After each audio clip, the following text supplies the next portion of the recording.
ونشهد أن لا إله إلا الله وحده لا شريك له في الخلق والأمر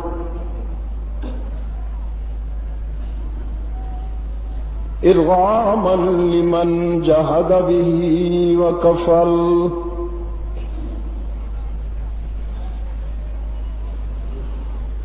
ونشهد أن سيدنا وسندنا محمدا عبده ورسوله المبعوث إلى الأسود والأحمر لتتميم مكارم الأخلاق لا يخلق نبي ولا رسول بعده ولا أمة بعد أمته ولا شريعة بعد شريعته ولا كتاب بعد كتابه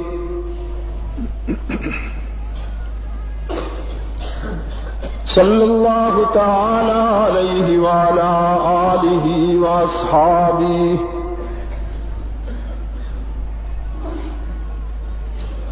الذين هم خلاصة العرب العلباء وخير الخلائق بعد الأنبياء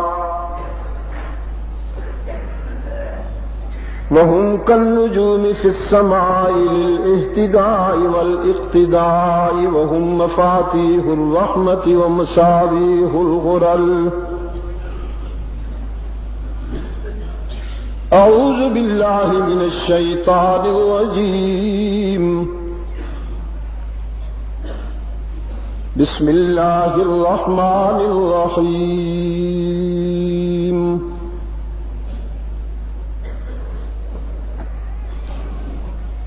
قال له موسى هل أتبعك على أن تعلمني مما علمت رشدا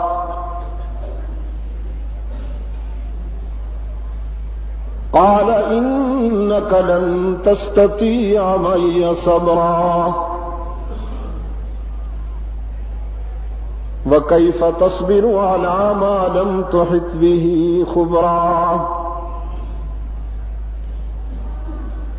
قال ستجدني إن شاء الله صابرا ولا أعصي لك أمرا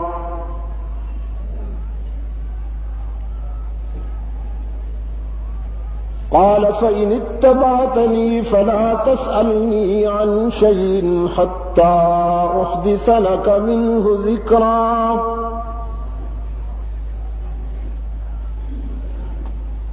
فانطلقا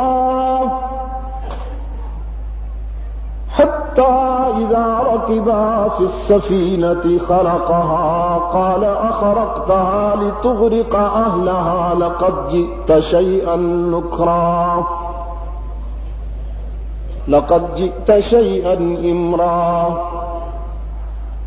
إلى آخره. صدق الله مولانا العظيم.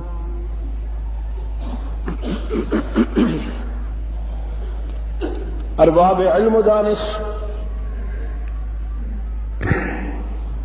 محترم بزرگوں اور عزیز دوستوں، آج 5 نومبر 1993 ہم یہاں تعلیم القرآن راجہ بازار راولپنڈی پنجاب پاکستان میں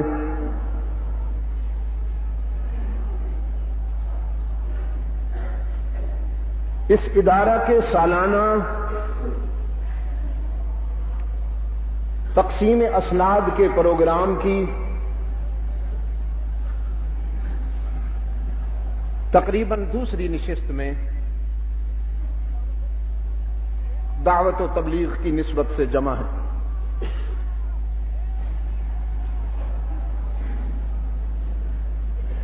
میری یہاں حاضری میری مہربانی سے نہیں بلکہ اس ادارہ کے منتظمین کی مہربانی سے، مجھ پر بھی ان کا یہ احسان ہے۔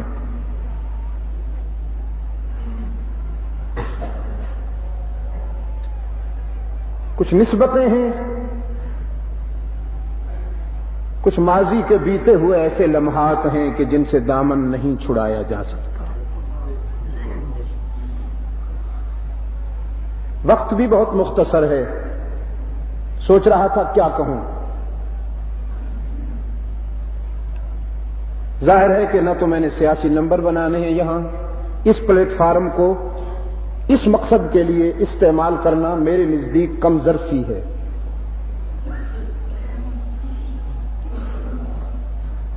تو میرے ضمیر نے یہ رہنمائی کی کہ شیخ القرآن کا اسٹیج ہے تو قرآن ہی کا ایک ورق۔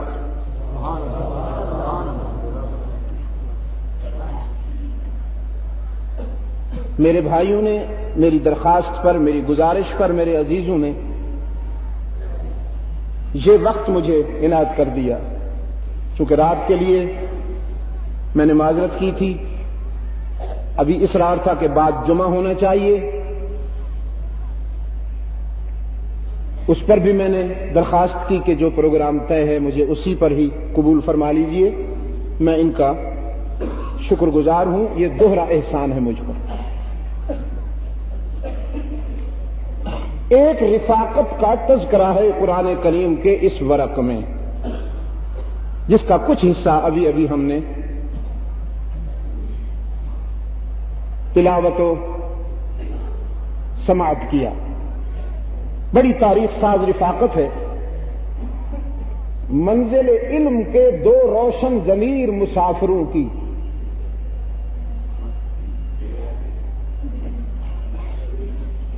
سیدنا موسیٰ علی نبینا وعلیہ التسلیم دعوت و تبلیغ کے حوالے سے بنی اسرائیل سے جب مخاطب ہوتے ہیں تو فرماتے ہیں کہ میں عرش بری کا نمائندہ ہونے کی حیثیت سے وہ علم رکھتا ہوں جو تمہارے پاس نہیں ہے، اللہ کی وہ امانت ہے، مجھ سے لے لو۔ پیغمبر کے پاس جو علم ہوتا ہے وہ اس کی ذاتی جاگیر نہیں ہوتی، پرسنل پراپرٹی نہیں ہوتی، اللہ کی عطا ہوتی ہے، وہ امانت ہوتی ہے جو اس کے بندوں تک اسے پہنچانا ہوتی ہے۔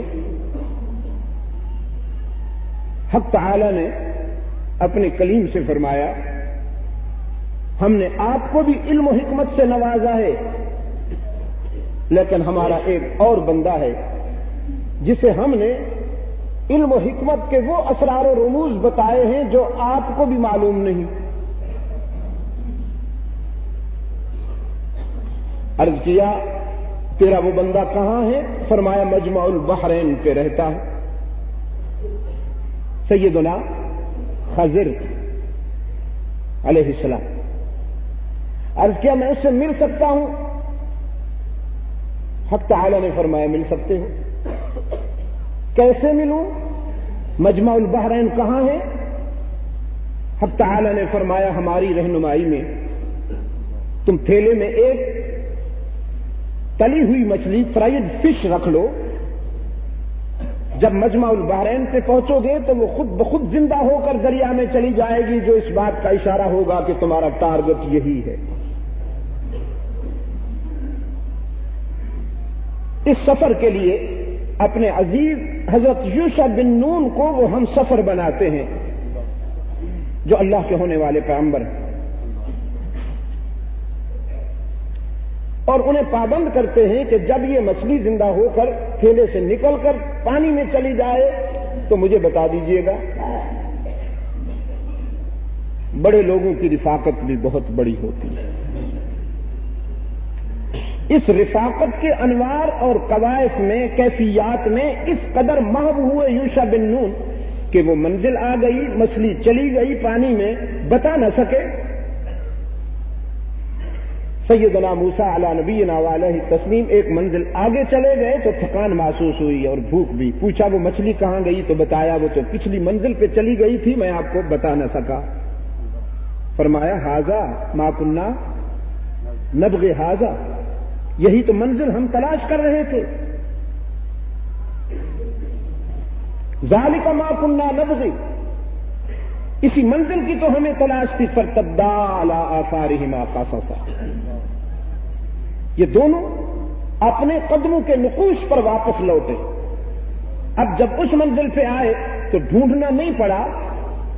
قرآن کہتا ہے فوجدا عبدا من عبادنا، خضر کو انہوں نے وہیں اپنے سامنے موجود پایا. عبد کہا ہے قرآن کریم نے. یہاں بعض حضرات کا خیال یہ ہے کہ خضر حکیم ہیں، عالم ہیں، ولی اللہ ہیں، جس طرح حضرت لقمان. بعض حضرات کا خیال ہے کہ نہیں، وہ منصب نبوت پہ فائز تھے. ہمیں اس بحث میں جانے کی کوئی ضرورت نہیں. یقین فرمائیے، میں عرض کیا کرتا ہوں کہ عصر حاضر میں امت میں تفریق و انتشار کے بعض راستے خود ساختہ ہیں. اگر ہم ان پہلوؤں سے گریز کریں کہ جہاں جانے کی چندہ ضرورت نہیں ہے تو تفریق و انتشار کے بہت سے دروازے بند ہو سکتے. لیکن کیا کیا جائے؟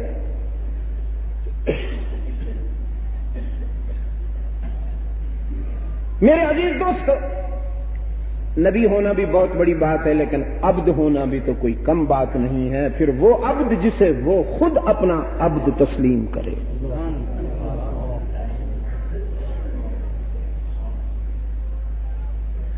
سیدنا موسیٰ علیہ نبینا وعلیہ تسلیم سے ملاقات ہوئی خضر کی. پوچھا کیسے آئے؟ عرض کیا هل اتبعک علی ان تعلمنی مما علمت رشدا. اللہ نے آپ کو جو علم و حکمت کے اسرار بتائے ہیں میں وہ سیکھنے آیا ہوں، تو مجھے کچھ دن آپ کے ساتھ رہنا ہے.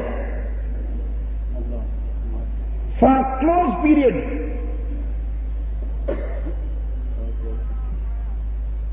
کچھ عرصے کے لیے میں نے آپ کے ساتھ رہنا ہے، اس لیے کہ میں کچھ سیکھنا چاہتا ہوں آپ سے.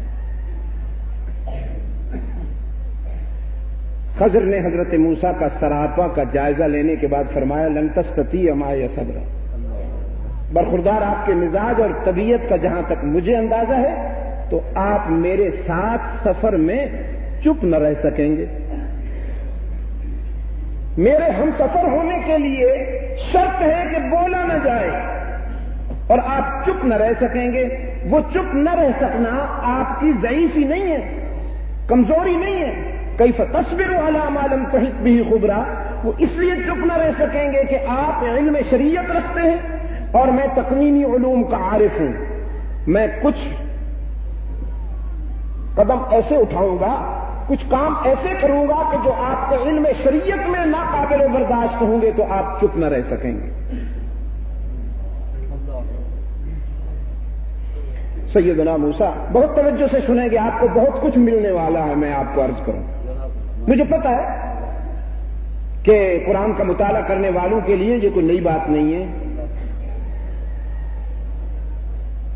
اہل نظر کو اللہ نے یہ توفیق دی ہے کہ وہ پہلو بدل بدل کر مطالعہ کرتے ہیں، مختلف زاویہ ہے نظر سے قرآن کو سمجھنے کی کوشش. لیکن توجہ فرمائیں گے تو آپ کو بہت امپورٹنٹ میسج دینے والا ہوں آج.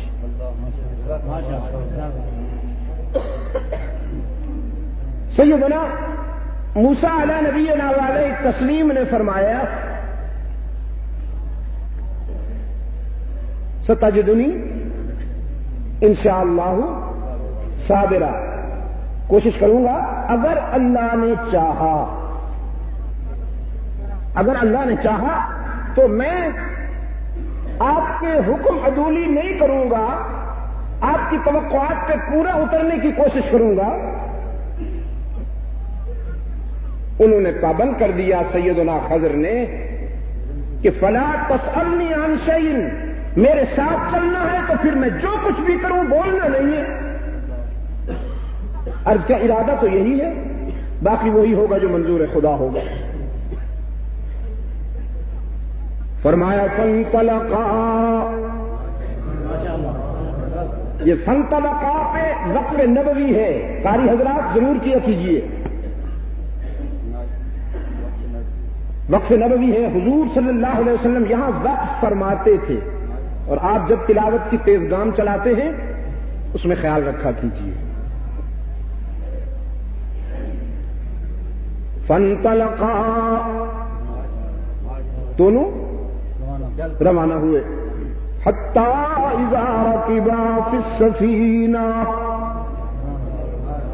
ایک ندی اور دریا کو عبور کرنے کے لیے کشتی میں بیٹھے۔ کشتی چلانے والے ملاحوں نے، محنت کشوں نے خضر کو تو پہچان لیا کہ وہ لوکل بزرگ ہیں، موسیٰ علیہ السلام کو نہ پہچاننے کے باوجود بھی احترام کیا۔ غریب آدمی کا احترام کیا ہوتا ہے جی؟ ڈرائنگ روم میں لے گئے کیا؟ کپڑا بچھا دیا ہوگا اور مٹی کے برتن سے دریا کا پانی تازہ بتازہ پیش کیا ہوگا، کرایہ بھی نہیں لیا۔ کشتی میں بٹھانے کا کرایہ بھی نہیں لیا۔ حضرت موسیٰ علیہ السلام کو وہ نوجوان بہت اچھے لگے، اس لیے نہیں کہ کرایہ نہیں لیا، اس لیے کہ ان کے اخلاق نے ان کو متاثر کیا، بہت پیارے لگے وہ نوجوان۔ خضر نے یہ کیا کہ جب کشتی مجھار میں گئی تو کلہاڑی لے کر اسے توڑنا شروع ہو گئے۔ موسیٰ علیہ السلام کچھ دیر تو چپ رہے، سوچتے رہے۔ انہوں نے ہمیں اتنا رسپانس دیا، کرایہ تک نہیں لیا، اتنا عزت دی، انہوں نے تکریم کی، اب ہم جزاک اللہ کے سوا تو ان کو اور کچھ کہہ نہیں سکتے، کشتی بھی توڑ رہے ہیں حضرت۔ کچھ دیر تو انتظار کیا کہ شاید ایک دو ضربیں لگا کے بس کر جائیں گے، لیکن جب وہ کلہاڑی چلا رہے ہیں تو پھر اٹھ کے آئے۔ قال اخرجتها لتغرق اهلها لقد جئت شيئا امرا۔ حضرت یہ جو شاخ آپ کاٹ رہے ہیں، اسی شاخ پہ ہم بھی بیٹھے ہوئے ہیں، یہ ڈوبے گی تو ہم بھی غرق ہو جائیں گے، کیا کر رہے ہیں آپ؟ لقد جئت شيئا امرا، کیا کر رہے ہیں آپ؟ جناب خضر نے فرمایا کیا کر رہا ہوں اور کیا نہیں کر رہا یہ تو بعد میں بتاؤں گا، پہلے یہ تو مان لیجیے علم اقل انک لن تستطیع معی صبرا۔ میں نے کہا تھا نا چپ نہیں رہ سکو گے، عرض کیا ہاں، فرمایا تو تھا آپ نے، بات یہ ایسی تھی کہ میں چپ نہ رہ سکا، چلیں اب کوشش کروں گا۔ فانطلقا، پھر روانہ ہوئے، حتی اذا لقیا غلاما، ایک بچہ نظر آیا، ایک بستی کے باہر کھیلتے ہوئے بچوں میں سے ایک بچہ نظر آیا، بظاہر سفید چمڑی تھی، بظاہر خوبصورت نظر آیا، لیکن قرآن کہتا ہے فقتلہ، خضر نے یہ کیا کہ اس بچے کو پکڑ کے ذبح کر دیا۔ جناب موسیٰ تو پھڑک اٹھے، قال اقتلت نفسا زکیۃ بغیر نفس، اقتلت نفسا زکیۃ بغیر نفس لقد جئت شیئا نکرا۔ آپ نے ایک معصوم کی جان لے لی، اس بچے نے کیا بگاڑا تھا؟ اس معصوم کی کیا خطا تھی کہ اسے آپ نے ذبح کر دیا؟ فرمایا یہ میں نے کیوں ذبح کیا یہ تو بعد میں بتاؤں گا، پھر سن لیجئے، الم اقل لک انک لن تستطیع معی صبرا، میں نے کہا تھا نا کہ آپ چپ نہ رہ سکیں گے۔ فرمایا ہاں کہا تو تھا، لیکن اب آپ لوگوں کے بچوں کو پکڑ پکڑ کے ذبح کرتے چلے جائیں اور مجھ سے توقع رکھیں کہ میں چپ رہوں، کوئی گل ہوں کہ خاموش رہوں؟ چلیے پھر آپ گیو می ون چانس، ایک چانس اور دے دیجئے، اگر اب میں بولوں فلا تصاحبنی، بے شک آپ مجھے علیحدہ کر دیجئے گا، قد بلغت من لدنی عذرا۔ فانطلقا، مختصر کر رہا ہوں کہ گھڑی سامنے ہے میرے پاس۔ پھر روانہ ہوئے، حتی اذا اتیا اہل قریہ، ایک بستی میں داخل ہوئے، تھکے ہوئے مسافر، منزل علم کے راہنور، گاڑی میں بیٹھ کر نہیں آئے، طیارہ میں نہیں آئے، کسی مرکب پہ بیٹھ کر نہیں آئے، پیدل سفر کیا ہے، اور نہ معلوم کتنی مسافت طے کرنے کے بعد ایک آبادی نظر آئی۔ موسیٰ علیہ السلام نے سوچا یہ بستی والے بھی کشتی والوں کی طرح کوئی بامروت لوگ ہوں گے، رواداری ہوگی، علماء شناس ہوں گے، لیکن قرآن کہتا ہے ان بستی والوں نے انتہائی شقاوت کا مظاہرہ کرتے ہوئے ان دونوں مقدس مہمانوں کو نظر انداز کر دیا۔ ہاں، پہچاننے کے لیے بھی تو نظر چاہیے نا۔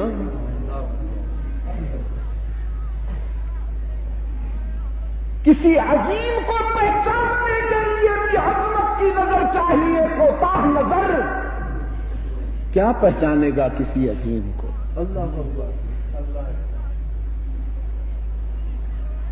نہ بیٹھنے کو کہا، نہ کھانے کو پوچھا، نوبت یہاں تک آئی کہ ان دونوں نے منہ سے کہہ دیا میاں کچھ کھانے کو ملے گا، پیسے لے لو۔ استطعما فابوا ان یضیفوہما، انکار کر دیا بستی والوں نے، بستر اٹھاؤ اور جاؤ، چلے جاؤ یہاں سے۔ استطعما اہلہا فابوا ان یضیفوہما، طبیعت میں جلال آیا کلیم کے، جی چاہا کہ ان سب کو پکڑ کے طبیعت صاف کر دوں، لیکن صبر سے کام لیا کہ آخری موقع ہے، اب اگر بولوں گا تو علیحدہ کر دیا جاؤں گا۔ فوجدا فیہا جدارا، ایک دیوار دیکھی پرانی بوسیدہ، گرنے کے قریب آئی ہوئی۔ خضر نے چادر رکھتے ہوئے فرمایا پانی، پتھر، مٹی جہاں سے لا سکتے ہو لاؤ، یہ دیوار ہم پہلے اثر نو بنائیں گے پھر جائیں گے۔ موسیٰ علیہ السلام نے دل میں کہا خوب، وہ ہمیں بیٹھنے کو نہیں کہتے، کھانے کو نہیں پوچھتے، اور اب ہم ان کی پرانی دیواریں بناتے پھریں، ہمارا مصرف یہی ہے۔ لیکن صبر سے کام لے کر، معلوم نہیں کہاں سے پانی لائے، کہاں سے پتھر اٹھا کے لائے، کہاں سے مٹی اٹھا کے لائے، وہ تو نان کوآپریٹو پالیسی پہ ہیں، انہوں نے تو کوئی تعاون کرنا نہیں۔ بس پتہ نہیں کتنی اذیت اور تکلیف کے ساتھ وہ دیوار بن گئی۔ جب دیوار تیار ہوئی اور خضر جانے لگے تو حضرت موسیٰ علیہ السلام نے آگے بڑھ کے آہستہ سے کہا لو شئت لاتخذت علیہ اجرا، اف یو ڈونٹ مائنڈ، حضرت محنت کی ہے ہم نے، مزدوری کی ہے، اگر آپ مناسب سمجھیں تو اس محنت کی کچھ اجرت تو لے لو ان بے دیدہ لوگوں سے۔ مسافر ہیں، سفر میں تو بڑی ضروریات ہوتی ہیں، محنت کی ہے ہم نے، ان کی دیوار بنائی ہے، کچھ مزدوری کے پیسے تو لے لیں۔ یہ میں اونچا بول رہا ہوں، انہوں نے ایسا اونچا نہیں بولا۔ لو شئت لاتخذت علیہ اجرا۔ جناب خضر نے فرمایا ھذا فراق بینی و بینک، ایگریمنٹ کے مطابق ہم نے طے کیا تھا، علیحدگی کی منزل آ گئی. اب بیٹھیے. سأنبئک بتأویل،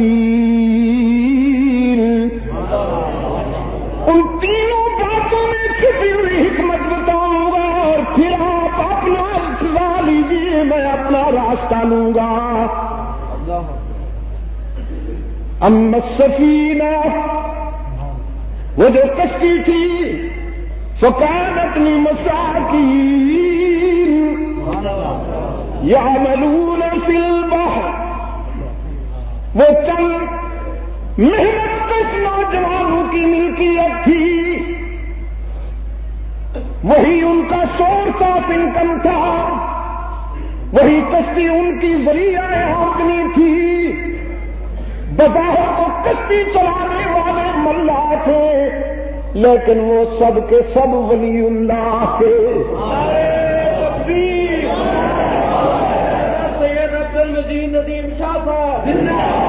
وہ سب کے سب اللہ کے برگزیدہ اور پیارے بندے تھے. آگے چل کر ایک حکمران، ایک بادشاہ اپنے چونچلوں کے لیے کسی پکنک پروگرام کے لیے کشتیوں پہ قبضہ کر رہا تھا، اور تیرا رب چاہتا تھا کہ ان کا ذریعہ آمدنی چھن نہ جائے، یہ محروم نہ ہو جائیں. مجھے حکم ہوا کہ میں کشتی کو عیب لگا دوں. فاردت ان اعیبها، میں نے اسے عیب لگا دیا تاکہ بادشاہ دیکھے تو جانے دے کہ یہ ہمارے قابل نہیں ہے، یہ تو ٹوٹی پھوٹی ہوئی ہے. اب آگے بڑھنے سے پہلے یہاں 3 میسج ہیں قرآن کریم کے، وہ سن لیجیے. پہلا میسج یہ ہے کہ ولی اللہ ہونے کے لیے کسی خاص سٹائل کی ضرورت نہیں ہے، کسی آستانے اور گدی کی ضرورت نہیں ہے، کسی خاص قسم کے جبہ و دستار کی ضرورت نہیں ہے، کسی آفیشل سٹائل کی ضرورت نہیں ہے. ولی اللہ ہونے کے لیے سب سے اہم بات یہ ہے کہ رزق حلال کا ہو اور صدق مقال ہو. وہ تھے بھی نوجوان. ولایت کے لیے بڑھاپا بھی ضروری نہیں ہے. عام طور پر یہ خیال کیا جاتا ہے کہ جب تک اعصاب میں زندگی کی حرارت ہے ہم نے نہیں ماننا اس کو. جب فارغ ہو جائے گا، گرد ظالم کی طرح جب پرہیزگار ہو جائے گا تو پھر ہم بھی مان لیں گے. یاد رکھنا میرے عزیز دوستو، ولایت کا اصل زمانہ جوانی کا ہے. بڑھاپے میں تو مجبوراً بننا پڑتا ہے نا ولی اللہ. سٹائل کی ضرورت نہیں، آستانے کی ضرورت نہیں. قرآن نے اس حوالے سے دوسرا پیغام یہ دیا ہے کہ اگر آپ کا ذریعہ آمدنی حلال کا ہو، آپ کا ذریعہ آمدنی حلال کا ہو، رزق حلال آپ حاصل کر رہے ہیں، تو آپ کو معلوم بھی نہیں ہوگا کہ آپ کے اس حلال کے ذریعے کی حفاظت کے لیے رب العالمین خود انتظام کریں گے کہ وہ کسی مصیبت میں مبتلا نہ ہو جائے. اور تیسرا پیغام قرآن کریم نے اس حوالے سے یہ دیا کہ کبھی کبھی چھوٹی مصیبت بڑی مصیبت سے بچانے کے لیے اگر یہ کشتی زخمی نہ کی جاتی تو پوری کشتی چلی جاتی. ہمیں تو اگر تھوڑی سی تکلیف پہنچے تو ہم دفتر شکایات کھول لیتے ہیں، لیکن اللہ کا کوئی کام حکمت سے خالی نہیں ہوتا. جب اس کی طرف سے کوئی امتحان اور آزمائش آتا ہے تو اس میں بھی ہماری خیر ہوتی. میرے عزیز دوستو، ان نوجوانوں کے ولی اللہ ہونے کی ایک دلیل تو میں یہ عرض کرتا ہوں کہ جب حضرت خضر ان کی کشتی کو توڑنا شروع ہوئے، موسیٰ علیہ السلام تو بول اٹھے اخرجتھا لتغرق اہلھا، لیکن ان نوجوانوں نے کچھ نہیں کہا. کہ ہم نے ایک تو آپ سے کرایہ نہیں لیا، آپ کو بغیر کسی معاوضے کے سفر کرا رہے ہیں، آپ سے ہم نے عزت کی ہے، پھر آپ ہماری کشتی بھی توڑ رہے ہیں؟ کیوں بھئی اگر کوئی مجھے اپنی گاڑی میں بٹھائے اور میں گاڑی میں بیٹھ کر ادھر مکہ ماروں یہ شیشہ توڑوں، ادھر مکہ ماروں یہ شیشہ توڑوں، وہ مجھے کچھ نہیں کہے گا؟ وہ گاڑی روک کے میرے ہاتھ پکڑے گا، کہے گا حضرت سکرو تو نہیں ڈھیلے ہو گئے، میں آپ کو گاڑی میں بٹھا کے لے جاؤں، آپ اس کو تباہ کریں۔ لیکن ان نوجوانوں نے کچھ نہیں کہا، سمجھ گئے کہ یہ روشن ضمیر ہے، یہ جو کچھ کر رہا ہے خبر ہے تو وہ ناگوار ہے، لیکن اس میں اللہ کی کوئی حکمت ہوگی جس میں ہماری خیر پنہاں ہے۔ صرف یہی نہیں کہ روکا نہیں، بلکہ جب خبر جانے لگے تو پوچھا بھی نہیں کہ حضرت بتا کے تو جائیے کیوں ستیہ ناش کیا ہے ہماری کشتی کا؟ نہیں، کچھ نہیں کہا کہ صاحب نظر کے ہر بات میں کوئی نہ کوئی حکمت ہوتی ہے۔ میرے عزیز، اگر آپ کرم کریں تو ناروں سے مجھے بتائیں، وقت تھوڑا، آپ کے جذبات کی میں قدر کرتا ہوں، آپ میرا سرمایہ ہیں، جو کچھ میں عرض کرتا ہوں سنیے۔ فرمایا اما الغلام فکان ابواہ مؤمنین فخشینا ان یرهقهما طغیانا وکفرا، میں نے جو وہ لڑکا قتل کیا، دو متقی ماں باپ کا بیٹا تھا، اس کے دونوں ماں باپ اللہ کے وفادار تھے، لیکن اس نے غدار بننا تھا، وہ یکجائی تھے، اس نے ہرجائی بننا تھا، وہ دونوں شہدائی تھے، اس نے حلوائی بننا تھا، وہ دونوں موحد تھے، اس نے مشرک بننا تھا، وہ دونوں با کردار تھے، اس نے بد کردار بننا تھا، اور اس کی وہ دونوں موحد تھے، اس نے مشرک بننا تھا، وہ دونوں با کردار تھے، اس نے بد کردار بننا تھا، اور اس کی بد فکری اور بد عملی کے نتیجہ میں وہ دونوں بدنام ہو جاتے۔ لوگ کہتے بیٹا ایسا ہے تو ماں باپ بھی ایسے ہوں گے۔ اللہ کو اپنے ان پیارے بندوں کی بدنامی منظور نہیں تھی، اس لیے حق تعالیٰ نے فرمایا ایذا سے پہلے موذی کو ٹھکانے لگا دو، اس کا مر جانا تو مطلوب ہے، لیکن میرے پیارے بندوں کا بدنام ہونا مطلوب نہیں۔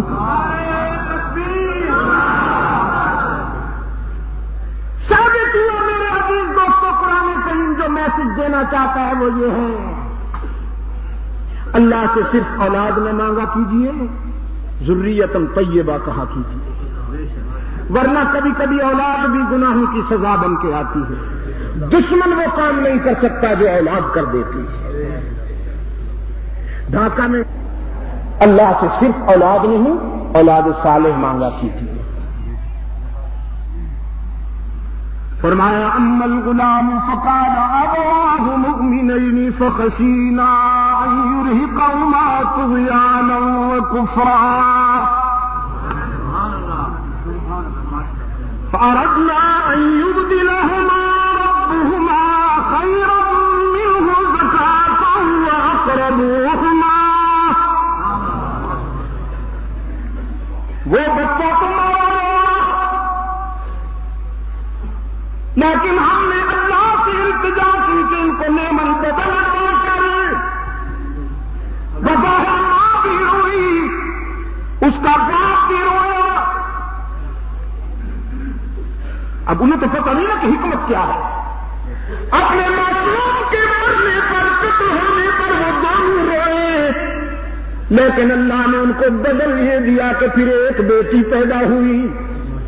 بظاہر تو بیٹی پیدا ہوئی، لیکن وہ بیٹی ایسی تھی کہ اس کے بطن سے اور نسل سے انبیاء پیدا ہوئے۔ فرمایا اما الجدار، وہ جو دیوار تھی، فکان لغلامین یتیمین فی المدینہ وہ اس بستی کے 2 یتیم بچوں کی ملکیت تھی. وَكَانَ تَحْتَهُ كَنْزٌ لَهُمَا وَكَانَ أَبُوهُمَا صَالِحًا. اور اس دیوار کی بنیادوں میں خزانہ دفن کرا. ان 2 یتیم بچوں کا باپ بھی متقی اور موحد تھا.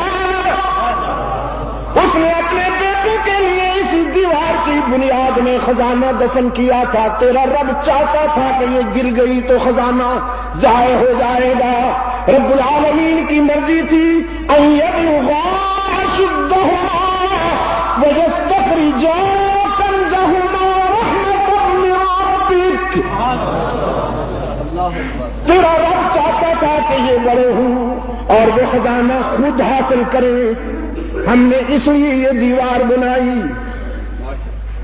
وما فعلته عن امری. یہ سارے کام میں نے اپنے نفس کی خواہش پر نہیں اس کی مرضی پر کیے ہیں.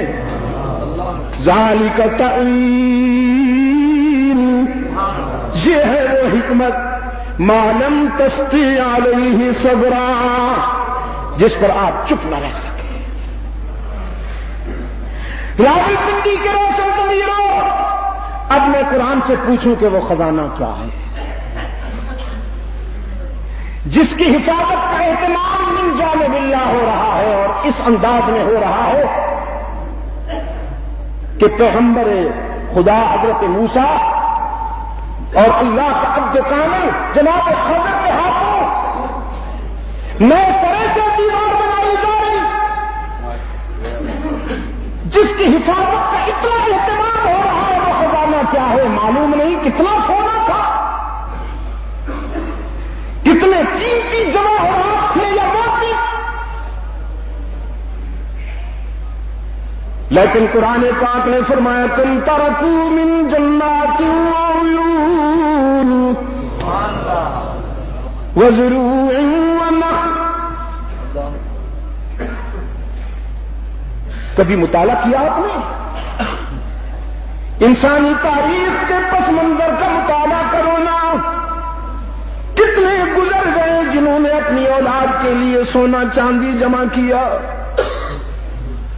جاگیریں بنائیں، محلات بنائے،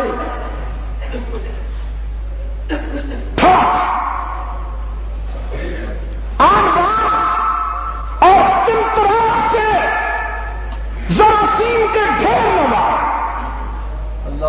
لیکن ہوا کیا؟ ہوا یہ کہ غرور تھا، نمود تھی. ہٹو بچوں کی تھی سزا. غرور تھا، نمود تھی، ہٹو بچوں کی تھی سزا. اور آج تم سے کیا کہوں، لحد کا بھی پتا نہیں. کم ترکوا من جنات وعیون. کئی گزرے ہیں دنیا میں ایسے جنہوں نے جراثیم کے ڈھیر لگائے اپنی اولاد کے لیے، لیکن وہ سب فنا ہو گیا. قرآن یہ کہنا چاہتا ہے راولپنڈی والوں، اہل نظر اپنے بچوں کے لیے سونا چاندی کے ڈھیر نہیں لگایا کرتے. یہ آگ ہے آگ، اس میں تو رشتے بھسم ہو جاتے ہیں، اس میں تو محبتیں راکھ بن جاتی ہیں. ابھی باپ کی میت موجود ہوتی ہے کہ لڑائی شروع. اہل نظر کبھی یہ دولت جمع نہیں کرتے. مجھے معلوم ہے کہ مفسرین نے مختلف رائے قائم کی، لیکن مجھے اس رائے پہ اتفاق ہی نہیں، یقین ہو گیا. اور جب میں نے یہ پڑھا تو جھوم اٹھا کہ اس دیوار کے نیچے ایک تختی، پتھر کی تختی یا سلور کی تختی جب دفن تھی، اور اس تختی پہ اس صالح متقی بندے نے اپنے بچوں کے لیے یہ وصیت لکھ دی تھی کہ لا تشرک باللہ.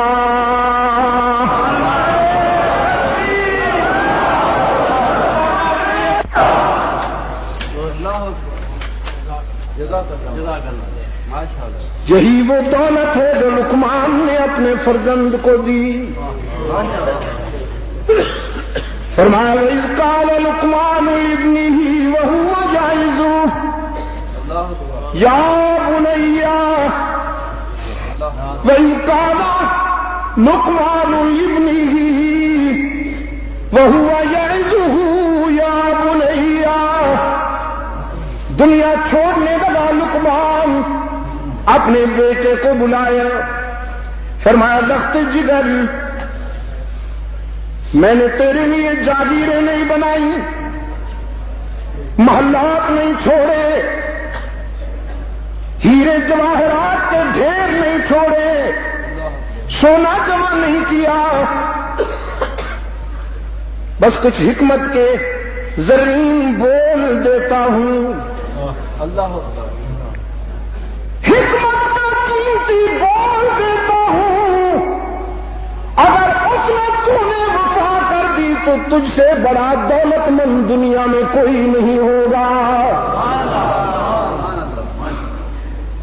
اور وہ بول کیا ہے، وہ قول کیا ہے؟ وَإِذْ قَالَ لُقْمَانُ لِابْنِهِ وَهُوَ يَعِظُهُ يَا بُنَيَّ لَا تُشْرِكْ بِاللَّهِ إِنَّ الشِّرْكَ لَظُلْمٌ عَظِيمٌ. لخت جگر دنیا کے سفر میں اللہ کے حق میں کسی کو شریک نہ بنانا. رحمت للعالمین نے بھی اپنے روحانی بیٹوں کو یہی دیا. فرمایا کبھی درہم دینار وراثت میں نہیں چھوڑتے. ہماری وراثت علم ہوتا ہے اور علم کی وراثت اللہ کی توحید. انبیاء کی وراثت علم ہوتا ہے اور علم کی وراثت اور علم کی بنیاد اللہ کی توحید. رأس الحکمت مخافت اللہ. رحمت عالم صلی اللہ علیہ وسلم نے بھی اپنی امت کو یہی فرمایا. ایک صحابی کو سامنے بٹھا کے فرمایا لا تشرک باللہ، اللہ کے حق میں کسی کو شریک نہ کرنا. کہنے لگا اگر صورتحال خطرناک ہو جائے، اگر میری جان خطرے میں ہو.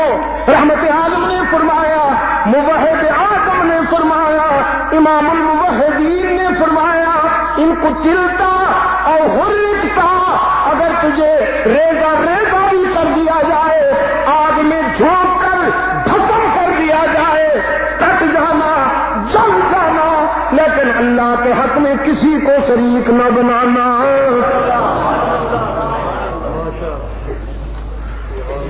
قرآن پاک نے فرمایا ام کنتم شہداء اذ حضر یعقوب الموت.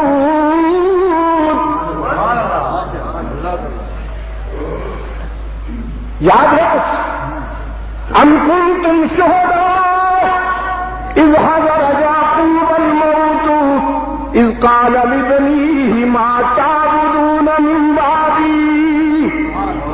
جب یعقوب دنیا چھوڑنے لگا، موت کے آثار سامنے نظر آئے تو اپنے بچوں کو قریب بلایا،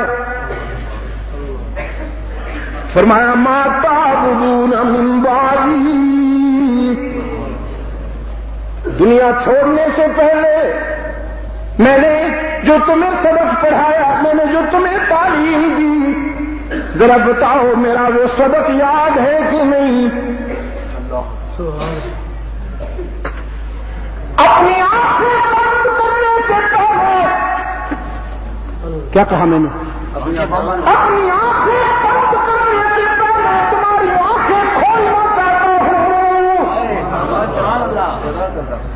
اپنی آنکھیں بند کرنے سے پہلے تمہاری آنکھیں کھولنا چاہتا ہوں. ما تعبدون من بعد تمہاری زمین کی آرزیوں کے لیے مسجود کون؟ اے اللہ، جب تک نظام سب حساب قائم رہے، جب تک فلک نظام میں ستارے چمکتے رہے، جب تک ہدایت میں آوازیں چہکتے رہے، شیخ القرآن کے حدیثہ سے، شیخ القرآن کے اس پرسر توحید و سنت سے بھی یہ آواز بلند ہو،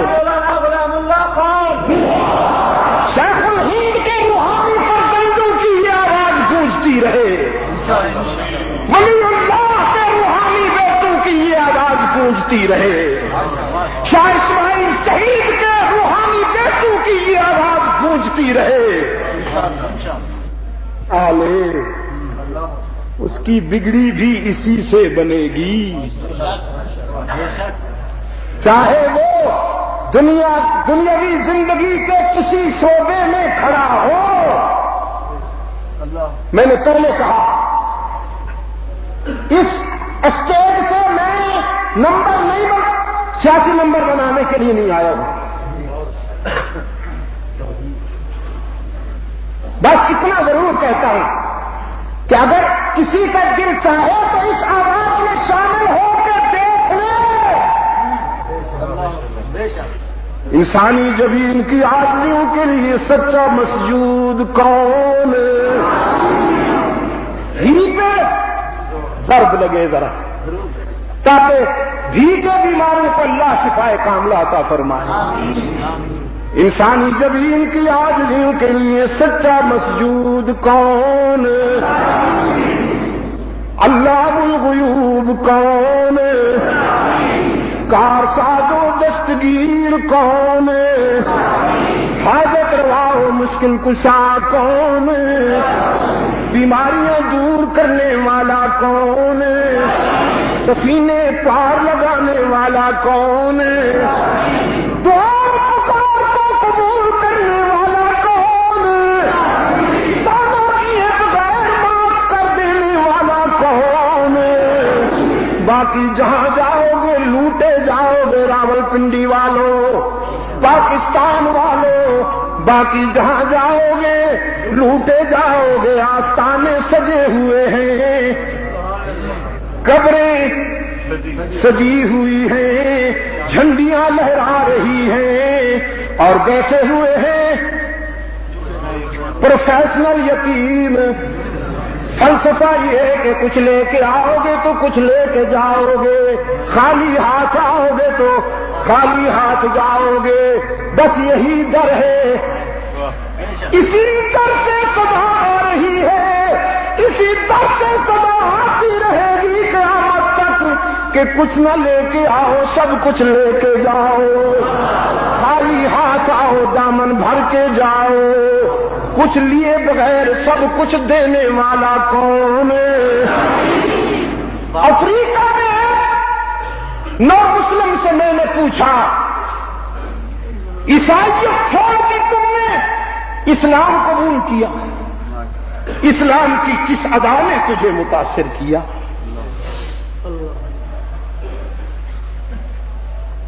تن کا کالا من کا گورا تھا، کہنے لگا اسلام کی تو ہر ادا دل نواز ہے، دل نشین ہے، لیکن مجھے اسلام کی جس ادا نے سب سے زیادہ متاثر کیا اور میری زندگی میں انقلاب برپا کر دیا وہ یہ ہے کہ اسلام میں اللہ سے رابطہ قائم کرنے کے لیے تم کے سہارے کی ضرورت نہیں پڑتی، جہاں ایکسچینج کا چکر نہیں ہے، ڈائریکٹ ڈائلنگ ہے۔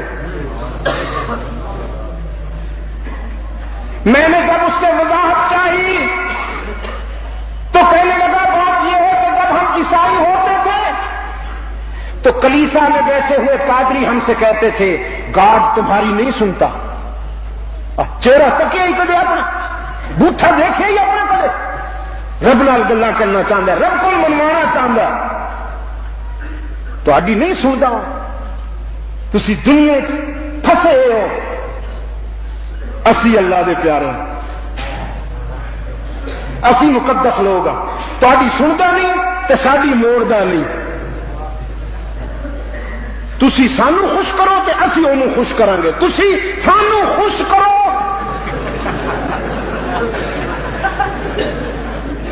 تے اسی انہوں خوش کریں گے۔ کہنے لگا یہ تو پھر درد سر ہے انسان کو خوش کرنا، 1000 ہم انہیں کو خوش کرتے رہتے تھے۔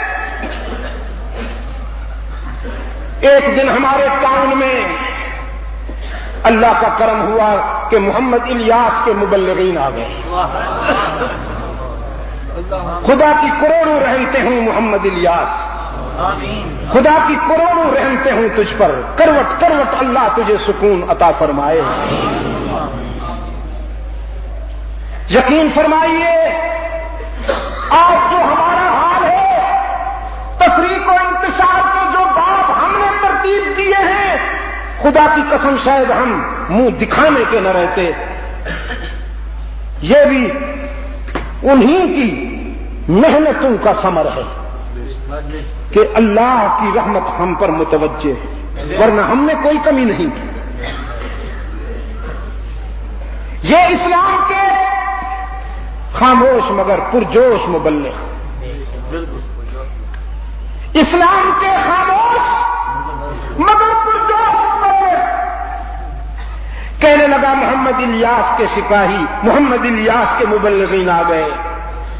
میں نے ان سے پوچھا باقی باتیں بعد میں ہوں گی، پہلے یہ بتاؤ تمہارے قرآن میں اللہ سے رابطہ قائم کرنے کا کیا طریقہ ہے؟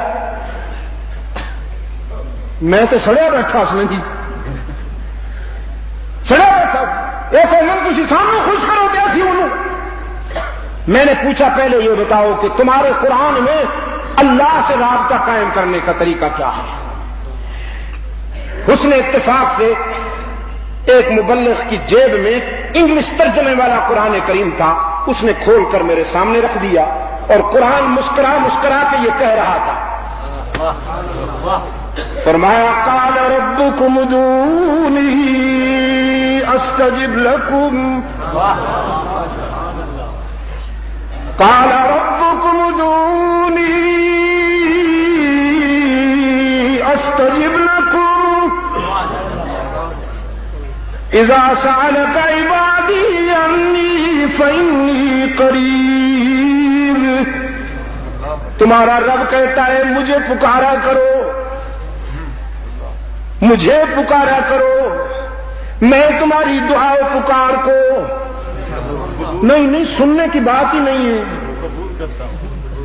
ایک ہے سننا، ایک ہے مان لینا۔ سننے کے بعد ماننا یہ سیکنڈ اسٹیپ ہے۔ پہلے سنیں گے، پھر غور کریں گے، پھر مشورہ لیں گے، مانے کہ نہ مانے۔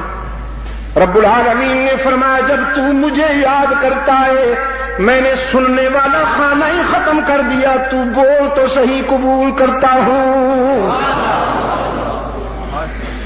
قال ربکم ادعونی استجب لکم، تمہارا رب کہتا ہے مجھے پکارو، میں تمہاری دعا و پکار کو قبول کرتا ہوں۔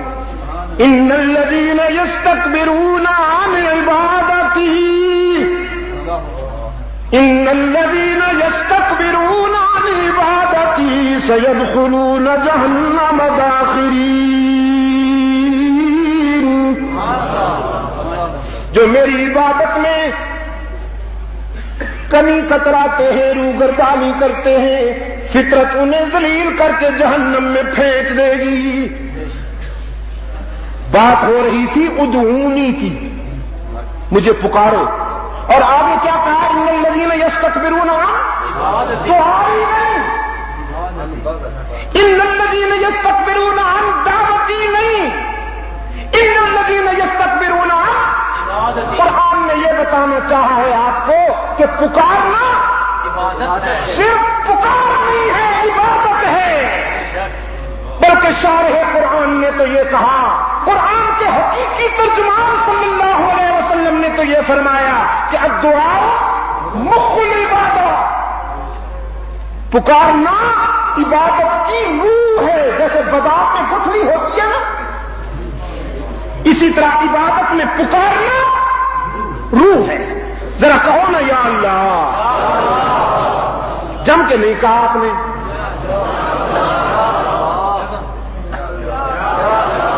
ناراض لگتے ہو، مہنگائی ہو گئی یا محترمہ آ گئی ہے. ہمارا تو قصور نہیں ہے، جو اس ملک کا قانون ہے اس کے جلوے تو دیکھنے پڑیں گے نا بابو.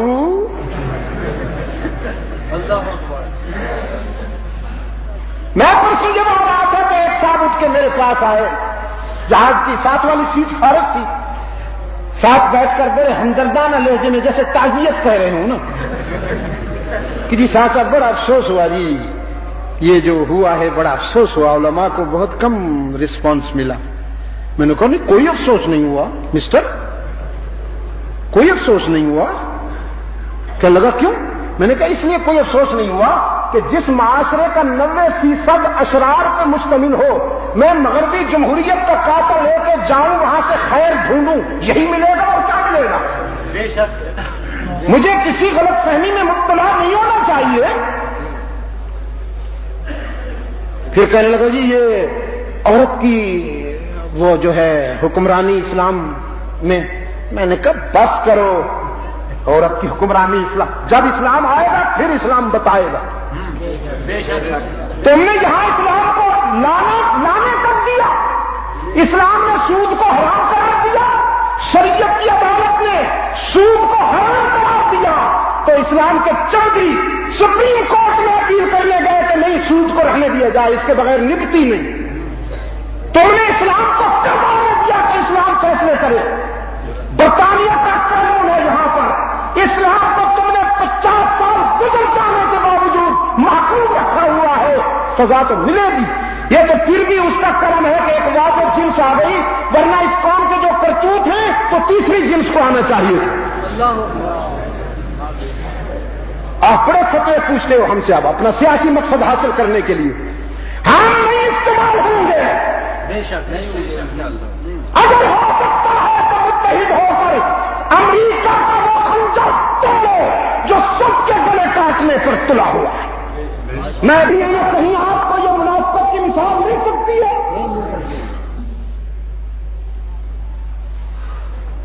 ہاں تو ذرا یا اللہ جم کے ذرا یا اللہ. میں تھکا بیٹھا ہوں، میں اس کا کہوں گا یا اللہ. یہ کیا کیا آپ نے؟ عبادت کی ہے. جزاک اللہ. یہ آپ نے عبادت کی. یا اللہ کہنا کیا ہے؟ تو پھر یا رسول اللہ پوچھ لیجئے نا اس شاخ سے. اس شاخ سے کوئی مانتے تو ہے نا کہ میرا دیر سے مانتے ہیں، دیر سے مانتے ہیں. سیاسی ضرورت پڑی تو کہہ دیا. یہی تو مصیبت ہے، تباہ کر رکھا ہے سیاست نے. میں جب تک کرتا تھا تو کراچی میں میرا داخلہ بند ہوتا تھا. یہ ہمارے سندھ کے بھائی بیٹھے ہیں قاری صاحب، ان سے پوچھئے میرے بارے میں وہاں کیا فیصلے ہوتے ہیں صوبہ سندھ میں. پورے صوبہ کی پولیس ایئرپورٹ پر، ریلوے اسٹیشن پر الرٹ کھڑی ہے کہ عبد المجید نہ آ جائے. اگر میں کہتا تھا تو فتویٰ ہوتا تھا یہ گستاخ ہے. اب سیاسی ضرورت پڑی تو ارشاد فرمایا اگر کوئی احترام سجدہ کرتا ہے تو وہ شرک کر رہا ہے، تعظیماً سجدہ کرتا ہے تو وہ شرک کر رہا ہے، لیکن اگر کوئی مذہب سمجھ کے سجدہ کرتا ہے تو وہ کفر کر رہا ہے. الآن جئت بالحق. اور کھل جائیں گے 2-4 ملاقاتوں میں. یا اللہ کہنا کیا ہے؟ عبادت ہے. تو اس لہجے میں، اس جان میں اللہ کے کسی ولی کو، نبی کو، شہید کو، صدیق کو پکارا جائے گا تو وہ کیا بنے گا؟ شرک بنے گا. میرے عزیز دوستو، قرآن کریم کا پیغام یہ ہے اہل نظر کی دولت توحید ہے. اہل نظر کی دولت توحید ہے اور پاکستان والوں اللہ کی توحید میں وفا کرو گے تو تمہاری بگڑی بنے گی۔ مجاہد بننے کا شوق ہے، اس کے لیے بھی پہلے موحد بننا ضروری ہے۔ مجبوری یہ ہے کہ مجاہد بننے سے پہلے موحد ہونا ضروری ہے۔ ابو بکر صدیق سے لے کر شاہ اسماعیل شہید تک، صدیق اکبر سے لے کر شاہ اسماعیل شہید تک کی تاریخ گواہ ہے۔ مجھے دکھائیے کہ کوئی مشرک مجاہد بن گیا ہے۔ حتیٰ یلج الجمل فی سم الخیاط، خلیل ملت مشرک لٹیرا تو بن سکتا ہے، راہزن تو بن سکتا ہے، ڈاکو تو بن سکتا ہے، بڑا بڑا تاوان کی وارداتیں تو کر سکتا ہے، لیکن مجاہد نہیں بن سکتا۔ مجاہد وہ بنے گا جس کے سینے میں توحید کی امانت ہوگی۔ کہا نا کسی روشن ضمیر نے کہ بطحا کی وادیوں سے گونجی اذا ہماری، تھمتا نہ تھا کہیں پر سیل رواں ہمارا۔ اے آپ جو گنگا وہ دن ہے یاد تجھ کو، اترا تیرے کنارے جب کارواں ہمارا۔ سالار کارواں تھا میر حجاز اپنا، جس نام سے ہے باقی آرام جا ہمارا۔ توحید کی امانت سینوں میں ہے ہمارے، توحید کی امانت سینوں میں ہے ہمارے، توحید کی امانت انشاءاللہ ثم انشاءاللہ۔ جس طرح افغانستان کے محاذ پر شاہ ولی اللہ کے رضاکاروں نے ایک تاریخ ترتیب دی ہے، کشمیر کے محاذ پر بھی انشاءاللہ شاہ ولی اللہ اور اسماعیل شہید کے بیٹے ہی تاریخ لکھیں گے۔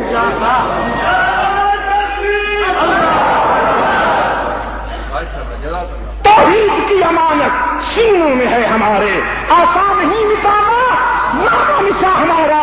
باطل سے ڈرنے والے اے آسمان نہیں ہم 100 بار کر چکا ہے تو امتحان ہمارا۔ مجاہد بننے کے لیے بھی موحد ہونا ضروری ہے۔ جب تک کوئی موحد نہیں ہوگا مجاہد نہیں بن سکتا۔ باپ بننے کے لیے مرد ہونا ضروری ہے۔ مردانگی کے بغیر باپ نہیں بن سکتا۔ جب تک سینے میں توحید کی حرارت نہیں ہوگی جذبہ جہاد نہیں جوان ہو سکتا۔